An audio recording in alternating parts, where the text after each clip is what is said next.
নমস্কার বন্ধুরা, কেমন আছো সবাই? আশা করি সবাই খুব ভালো আছো। আজকের ওয়েদারটা দেখো, জাস্ট দারুণ। মেঘলা আকাশ, সাথে বৃষ্টি পড়ছে। আর এই ওয়েদারে ঝাল ঝাল কষা মাংস খেতে ইচ্ছা করে, কিন্তু কি করা যায়, আজকে তো মঙ্গলবার, আমাদের নিরামিষ।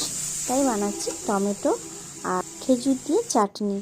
এই চাটনিটা মোটামুটি হয়ে এসছে, এবার নামিয়ে নেব। আর মাংস খেতে ইচ্ছে করলেও কি করা যায়, নিরামিষ তো দুধের সাথে ঘোলে মেটানো হলে। এই দেখো, ঝাল ঝাল আলুর দম করছি, আর সাথে কয়েকটা সয়াবিন দিয়ে দিয়েছি, আমার মেয়ে খাবে। আর লাস্টে একটু ধনেপাতা ছড়িয়ে দিয়েছি। আর শীতকাল মানেই তো ধনেপাতা। আর অনেক দিন তোমাদের সাথে কোনো ভিডিও শেয়ার করা হয়নি বলে তাই আজকে একটা ছোট্ট মিনি ব্লগ শেয়ার করলাম। আর সাথে ছিল বড়ি ভাজা। এই দেখো, লাস্টে আমার এই হচ্ছে আলুর দম আর চাটনি।